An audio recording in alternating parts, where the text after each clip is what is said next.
Philly, sit the man. Let the man rest. Let the man rest, lads. Just let him rest. He's clearly not right to play. Like, I made a video earlier talking about Joel Embiid's injuries and stuff, and being like, he's either injured or he's not injured. Like, you either sit him out long term, or you do whatever you can to play as many games as possible, or to get you guys. Because the worst thing you can have is Joel Embiid be fully healthy for 40 games in a season, and you finish as the 10th seed. That's the single worst thing that can happen to you guys. And if you guys agree, subscribe. We're trying to hit 4,300 by the end of the day. We're only 9 subscribers off. But here is Joel Embiid. Here's a report from the Shams fella. Joel Embiid is managing swelling in his right knee. He's also going to miss Sunday's game and is receiving treatment. Just deactivate him. Deactivate the guy. His knee is not right. He's clearly injured. Deactivate him. Don't play him one of every 5 games if his knee is swelling up after games. This is the Greg Oden type. This is Greg Oden type stuff. If his knee is swelling up after playing a game, it was like his first game where he looked anyway decent, and suddenly he's out for 2 more games with knee swelling. Just rest him. No Embiid or PG versus the Clips. Finally a free dub. Capture the flag in full effect. They're so dumb. They folded to media and fan pressure and let him play this season when Embiid is clearly still injured. Man, Embiid folded to media and fan pressure. If Joel Embiid literally did not play, if Joel Embiid came out and said, or if the Philadelphia 76ers even came out and said, Joel Embiid is injured, we're going to play him when he's healthy, then it's one thing. But Joel Embiid came into this season basically going like, I'm fine, but I'm not playing back-to-backs. That's what people had an issue. And I don't understand why people are changing the entire story of it. It's like people had a problem with Joel Embiid implying he was healthy and then saying that, nah, I'm just not going to, I'm just not playing. That's what people had an issue with. We got to be honest with this. We can't change the narrative and say fans forced him to play. If in his head he thought fans forced him to play, if the Sixers thought that, then I don't know. I think the Sixers just wanted him to play because they sucked without him. They're obviously going for Cooper Flag. That's an obvious one. The problem is that the rest of the draft are just who do you have if you don't get Cooper Flag? Do you take Igor Demin? Demin?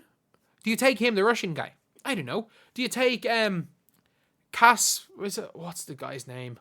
Oh, the Lithuanian long wing. Do you take Ace Bailey, who's another scoring ball dominant guard, to go with your other guys and try to turn Ace Bailey into your Michael Porter Bailey? And every single time he touches the ball, he shoots. I don't even know what you do. Because if you don't get Cooper Flag, who's the next best big? Malawach?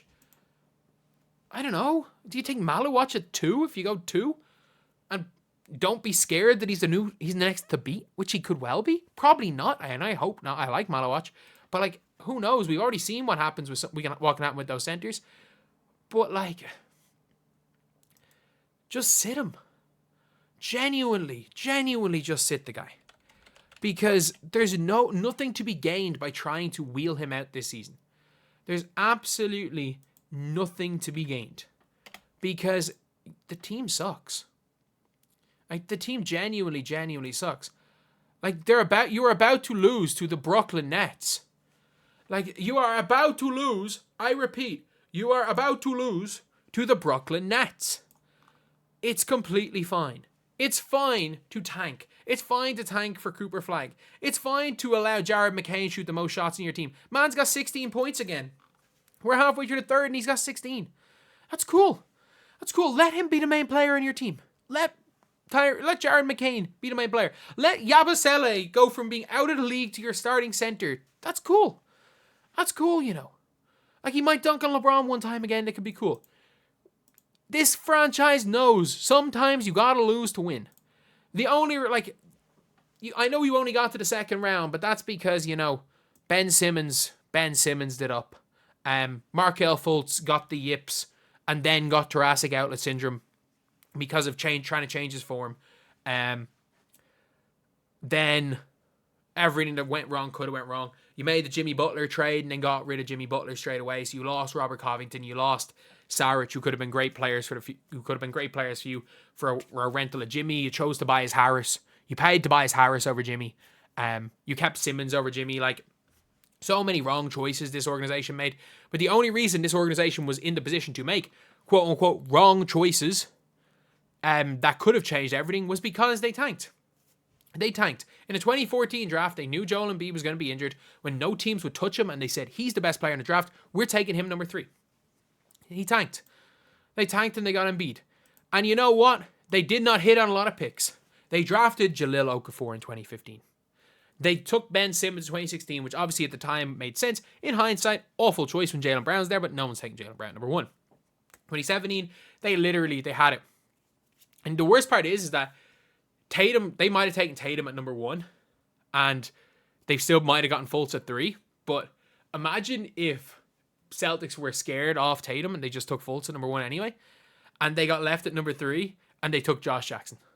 That's what the Sixers would have done. They would have taken Josh Jackson. I just know they would have taken Josh Jackson. But you've now got a team that has tanked, that has gone through a tankathon before. It's been over a decade, so for Sixers fans, be ready to have this a fun year. Like, the best you can get out of this year is you can just watch Jared McCain cook. You can watch Jared McCain get Rookie of the Year.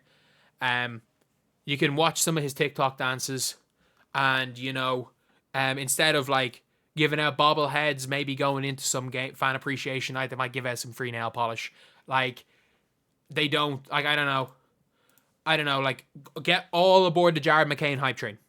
Because if you're a Sixers fan, that's something you can cheer for. You can cheer for one of the best rookies in the NBA. You can cheer for, probably not one of the best rookie this year in the NBA. You can cheer for this guy. No problematic, doesn't care what anyone thinks, is going to potentially be a future face of the NBA. Just because of he has the whole package as far as marketability, likability, and ability on actual basketball ability. So get behind him. Get behind Tyrese Maxey, another great young guard. Maybe sometimes tune into Paul George's podcast because when he's in street clothes and it's like the only thing that he's really able to do. And Joel Embiid, just, if you're a Sixers fan, mute the word Embiid on Twitter because every single time there's anything wrong with Embiid makes it worse himself. So, Philly, please just sit him. He's clearly not right to play basketball. This shouldn't be he can't play Sunday, but he can play Wednesday type thing. If he plays, 2 games in 5 days and his knees swell and he's out for 2 games, sit him. And if this is the situation for the rest of his career, I don't know. Like, this is reminding me of Greg Oden type stuff. I'm a Miami Heat fan. I remember when Greg Oden would play a game and he couldn't walk for a week. It reminds me almost of Greg Oden at this stage. But yeah, like, look, I don't like Embiid, but like, I don't like seeing this. And Philly, this is clearly not going to be good for his health. Rest the guy.